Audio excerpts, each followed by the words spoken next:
নিশ্চিত গোল বাতিল করে দিলেন রেফারি। ফাউল দেওয়া হলো না মিশরকে, বিতর্কিত গোলে জিতিয়ে দেওয়া হলো আর্জেন্টিনাকে। রেফারির একের পর এক পক্ষপাতিত্বমূলক আচরণে মূলত কপাল পড়ল মিশরের। গোটা ম্যাচ জুড়ে ছিল নানান সব তালবাহানা। মেসিদের জন্য এক নিয়ম, প্রতিপক্ষের জন্য রাখা হয়েছে ভিন্ন। আর্জেন্টিনার পক্ষে রেফারির এমন পক্ষপাতিত্বমূলক আচরণ ও সহযোগিতা নিয়ে বাকিটা জানবো রিপোর্টে। আর্জেন্টিনাকে জেতাতে যেন সব বন্দোবস্ত করে রেখেছিল ফিফা। রেফারির একপাক্ষিক সিদ্ধান্ত, মিশরের বিপক্ষে একের পর এক ভুলভাল ডিসিশন, সব মিলিয়ে আজ ম্যাচের শুরু থেকে যেন আলবিসেলেস তাদের জয়ের পথটা সুগম করে রেখেছিল রেফারিরা। ম্যাচের শুরু থেকে একদম শেষ পর্যন্ত কয়েকটি পেনাল্টি, নিশ্চিত গোল মিস, সব মিলিয়ে আজ মোহাম্মদ সালাদের 12 নম্বর প্রতিপক্ষ যেন ছিল ম্যাচ অফিসিয়ালরা। পুরো ম্যাচে তাদের এমন অদ্ভুত সব সিদ্ধান্ত ব্যাকফুটে ফেলে রেখেছে আফ্রিকা মহাদেশের দেশটিকে। আর জয়ের পথ খুলে রেখেছিল আর্জেন্টিনার জন্য। একেবারে প্রতিটি মুহূর্তে, প্রতিটি ক্ষণে লিওনেল মেসিদের সুবিধা দিতে উঠে পড়ে লেগেছিল ম্যাচে অফিসিয়ালরা। সবচেয়ে বড় কথা, ম্যাচের দ্বিতীয়ার্ধে যেভাবে মোহাম্মদ সালার পাস থেকে মোস্তাফা জিকুর গোলটি বাতিল হলো, সেটি আলোচনা হবে বহুদিন বহু বছর। বিশ্বকাপের মতো আসরে এমন বিতর্কিত গোল বাতিল করা, সেটি বোধহয় এবারই প্রথম দেখলো গোটা বিশ্ব ফুটবল।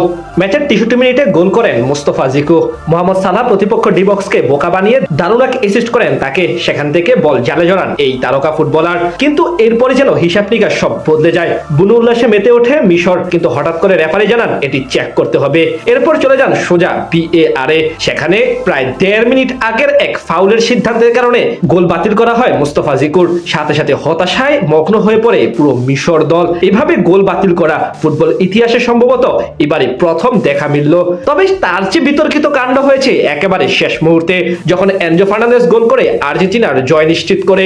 ঠিক সেই গোলটির আগেও একই দৃশ্যপট দেখা যায়। প্রতিপক্ষ ডি বক্সের ভিতরে ফাউলের শিকার হয়েছিলেন মোহাম্মদ সালাহ। তার পায়ে আঘাত করেছিলেন আর্জেন্টিনার এক ডিফেন্ডার, কিন্তু সেটি রেফারি কোনো কালক্ষেপণ করেননি এবং ফাউল দেননি। সেখানে আবার ঠিকই আর্জেন্টিনাকে গোল উপহার দিয়েছেন।